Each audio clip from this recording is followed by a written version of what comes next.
नमस्ते बच्चों। आज हम करेंगे मुहावरे और मुहावरों के जो अर्थ हैं साथ ही उसके फ्रेम सेंटेंसेस भी करना है। तो मुहावरे जो है आप इसके वाक्य तो आप अपने हिसाब से कई प्रकार से बना सकते हैं। कुछ एग्जाम्पल्स हमने यहाँ पे लिए हैं, जैसे फूला ना समाना, इसका अर्थ होता है अत्यंत प्रसन्न होना, बहुत ज़्यादा हैप्पी या खुश होना। तो इसका वाक्य होगा, राम अपनी कक्षा में प्रथम आया तो वह फूला नहीं समा रहा था। इसी तरह दूसरा है लोहे के चने चबाना, इसका अर्थ होता है कठिन काम करना, मतलब बहुत करीब करीब इम्पॉसिबल काम को पॉसिबल कर देना या बहुत ही मुश्किल काम को करना। 10वीं की परीक्षा में कठोर परिश्रम करके पहला स्थान प्राप्त करना लोहे के चने चबाना जैसा है। या फिर इसको आप दूसरा भी वाक्य लिख सकते हैं, आजकल सरकारी नौकरी पाना लोहे के चने चबाना जैसा है। फिर तीसरा है दांत पीसना, मतलब क्रोध करना।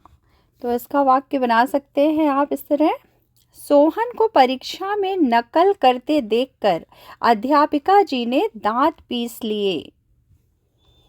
फिर फोर्थ है नाक में दम करना। तो नाक में दम करना का अर्थ है परेशान करना। तो वाक्य विद्यालय की छुट्टियां होने के कारण बच्चों ने नाक में दम कर रखा है। या फिर आप एक और वाक्य इसी का बना सकते हैं नाक में दम करना का, मीना ने नौकरी लगवाने को लेकर मेरी नाक में दम कर रखा है, मतलब किसी चीज के पीछे पड़ के परेशान करना। फिर दुम दबाकर भागना। तो दुम दबाकर भागना का अर्थ है डर कर भाग जाना। तो इसका वाक्य पुलिस को आते देखकर चोर दुम दबाकर भाग गए। फिर दाल ना गलना। दाल ना गलना का अर्थ है काम ना बनना। वाक्य है मैंने अपने दोस्त से पैसे मांगने की बहुत कोशिश की पर मेरी दाल ना गली। फिर 7th है रात दिन एक करना।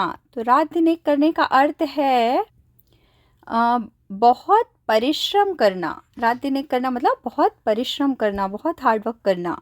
सीमा ने सरकारी नौकरी पाने के लिए रात दिन एक कर दिया। या फिर इसका आप एक और वाक्य बना सकते हैं, सीमा ने 10वीं कक्षा में प्रथम स्थान प्राप्त करने के लिए रात दिन एक कर दिया। इसके बाद है पत्थर की लकीर। पत्थर की लकीर मतलब एकदम पक्की बात होना। तो वाक्य राजा के वचन प्रजा के लिए पत्थर की लकीर है। इसी का आप एक दूसरा सेंटेंस भी इस तरह से बना सकते हैं कि जैसे आज्ञाकारी पुत्र के लिए माता पिता की आज्ञा या माता पिता की बात पत्थर की लकीर है। इसके बाद अगला जो मुहावरा है रंग में भंग डालना, मतलब बना बनाया खेल बिगाड़ देना। तो इसका वाक्य बनेगा अचानक बारिश आने के कारण विवाह उत्सव में रंग में भंग पड़ गया। फिर अगला है फूट फूट कर रोना। तो इसका अर्थ है बहुत रोना, बहुत क्राइंग करना। परीक्षा में अनुत्तीर्ण होने की खबर सुनकर पायल फूट फूट कर रोने लगी। अनुत्तीर्ण मतलब या फिर असफल भी लिख सकते हो, परीक्षा में असफल होने की खबर सुनकर पायल फूट फूट कर रोने लगी, या किसी का भी नाम कुछ भी लिख सकते हो आप। इसके बाद अगला है कान भरना। कान भरने का अर्थ है चुगली करना, यानी कि किसी के अगेंस्ट में शिकायत करना। तो इसका वाक्य बनेगा इस तरह से, राजू ने अपने पिता के कान भरकर अपने छोटे भाई को पिटवा दिया। या फिर आप किसी दोस्तों के ऊपर भी बना सकते हो कि जैसे मोहन मेरे खिलाफ मोहन मेरे खिलाफ सोहन के कान भरता है। इस तरह से भी आप बना सकते हो किसी का नाम लेके। फिर दूसरा नेक्स्ट है दांत खट्टे करना, मतलब हरा देना। तो इसका वाक्य बनेगा रानी लक्ष्मीबाई ने युद्ध में अंग्रेजों के दांत खट्टे कर दिए थे। या फिर आप इस तरह भी कर सकते हो कि भारतीय सेना ने दुश्मन सेना के दांत खट्टे कर दिए। फिर घी के दिए जलाना। घी के दिए जलाना मतलब खुशियाँ मनाना।